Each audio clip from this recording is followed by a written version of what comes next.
ವಿಶ್ವವಾಣಿಯ ಸಮಸ್ತ ವೀಕ್ಷಕ ಬಾಂಧವರನ್ನ ವಾರ್ಷಿಕವಾದಂತಹ ದ್ವಾದಶ ರಾಶಿಯ ಚಿಂತನೆಯ ಕಾರ್ಯಕ್ರಮಕ್ಕೆ ಸ್ವಾಗತವನ್ನು ಕೋರ್ತಾ, ಮೀನರಾಶಿಯವರಿಗೆ ಜನ್ಮಭಾವಕ್ಕೆ ಶನಿಯ ಆಗಮನ. ಇಲ್ಲಿಯ ತನಕ ವ್ಯಯಭಾವದಲ್ಲಿದ್ದಂತಹ ಶನಿ ಇನ್ನೇನು ಸದ್ಯೋ ಭವಿಷ್ಯತ್ತಿನಲ್ಲಿ ಜನ್ಮಭಾವಕ್ಕೆ ಆಗಮಿಸಲಿಕ್ಕಿದ್ದಾನೆ. ಸ್ವಲ್ಪ ದುಃಖ ಫಲಗಳು ಹೇಳುವಂಥದ್ದು, ದೈಹಿಕ ಮಾನಸಿಕವಾದಂಥ ಆರೋಗ್ಯದಲ್ಲಿ ವ್ಯತ್ಯಾಸಗಳಾಗುವಂತಹ ಸಾಧ್ಯತೆಗಳು ಹೇಳುವಂತಹದ್ದು ಕಂಡು ಬರ್ತಾ ಇದೆ.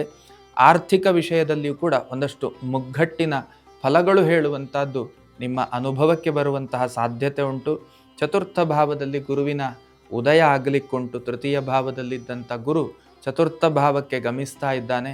ಅದೊಂದು ರೀತಿಯಲ್ಲಿ ಶುಭ ಸೂಚನೆಯ ಫಲಗಳು. ದಾಂಪತ್ಯ ಮತ್ತು ಕೌಟುಂಬಿಕ ವಿಷಯವಾಗಿ ಒಂದಷ್ಟು ಕಸಿವಿಸಿಯ ಅನುಭವಗಳು, ಎಲ್ಲಿಯೋ ಒಂದು ರೀತಿಯಲ್ಲಿ ಅನ್ಯೋನ್ಯ ಭಾವಕ್ಕೆ ಧಕ್ಕೆ ಆಗುವಂತಹ ಪ್ರಸಂಗಗಳು ಜಾಸ್ತಿಯಾಗಿ ಕಂಡು ಬರ್ತಾ ಇದೆ. ವಿದ್ಯಾರ್ಥಿಗಳಿಗೆ ಸಮಾಧಾನಕರವಾದಂತಹ ಫಲಗಳು ಹೇಳುವಂಥದ್ದು ಅನುಭವಕ್ಕೆ ಬರ್ತದೆಯೇ ಹೊರತು ನಿರೀಕ್ಷೆಯ ಫಲಗಳು ಕಷ್ಟಕರ, ಮತ್ತು ಪ್ರಯತ್ನಕ್ಕೆ ತಕ್ಕದಾದಂತಹ ಫಲಗಳು ಕೂಡ ಕಷ್ಟಕರ ಹೇಳುವಂತಹ ಸಂದರ್ಭಗಳು ಕಂಡು ಬರ್ತಾ ಇದೆ. ಕಾನೂನು ಪ್ರಸಂಗಗಳಲ್ಲಿ ಸಿಲುಕಿಕೊಳ್ಳುವಂತಹ ಯೋಗ ಫಲಗಳು ಹೇಳುವಂಥದ್ದು ಜಾಸ್ತಿಯಾಗಿ ಗಮನಕ್ಕೆ ಬರ್ತಾ ಉಂಟು. ಷಷ್ಠಾಧಿಪತಿ ಕರ್ಮದಲ್ಲಿ ರವಿ ಇರುವಂಥದ್ದು, ವ್ಯಯದಲ್ಲಿ ಜನ್ಮಕ್ಕೆ ಶನಿ ಬರುವಂಥದ್ದು, ಹೀಗಿದ್ದೆಲ್ಲ ಪ್ರಸಂಗಗಳೇನಿದ್ದಾವೆ ಇದು ನಮ್ಮನ್ನೆಲ್ಲಿಯೋ ಕಾನೂನಾತ್ಮಕವಾಗಿ ಸಿಲುಕಿಸುವಂತಹ ಸಂದರ್ಭಗಳು ನಿರ್ಮಾಣ ಆಗುವಂತಹ ಸಾಧ್ಯತೆ ಹೇಳುವಂತಹ ಫಲವನ್ನು ಹೇಳ್ತಾ ಉಂಟು. ಹಾಗಾಗಿ ಸ್ವಲ್ಪ ಜಾಗ್ರತೆಯನ್ನು ವಹಿಸಿ, ಕಲಾತ್ಮಕ ಜಗತ್ತಿನಲ್ಲಿ ತನ್ನನ್ನು ತಾನು ಯಾರು ದುಡಿಯುವಂತಹ ಕೆಲಸದಲ್ಲಿ ಇರಿಸಿಕೊಂಡಿರ್ತಾರೋ ಅವರಿಗೆ ಒಂದು ಹಂತದ ತೃಪ್ತಿಯ ಫಲ ಹೇಳುವಂಥದ್ದು, ಬದುಕಿಗೇನು ಬೇಕು ಅದು ತಮ್ಮ ಪಾಲಿಗೆ ಲಭ್ಯ ಆಗುವಂತಹ ಸಂದರ್ಭಗಳು. ವಿನ್ನರ್ ಆಗುವುದಕ್ಕಿಂತ ರನ್ನರ್ ಆಗುವ ಮೂಲಕ ಎಲ್ಲಿಯೋ ನಾನು ಸೋತಿದ್ದೇನೆ, ಸೋತರೂ ಕೂಡ ಒಂದು ಸಂತೋಷ, ರನ್ನರಪ್ಪ ಆದರೂ ಆಗಿದ್ದೇನಲ್ಲ ಅಂತ ಹೇಳುವಂಥ ಭಾವನೆ ತಮ್ಮೊಳಗೆ ಇರ್ತದೆ. ಮತ್ತು ದೃಷ್ಟಿದೋಷಗಳು, ಅಲ್ಲಿಯೋ ಒಂದು ರೀತಿಯಲ್ಲಿ ಒಂದೊಳ್ಳೆ ಕೆಲಸಗಳನ್ನು ಮಾಡ್ತೀರಿ, ನಿಮ್ಮನ್ನು ಗಮನಿಸುವಂತಹ ಪ್ರಸಂಗಗಳಾಗುತ್ತದೆ.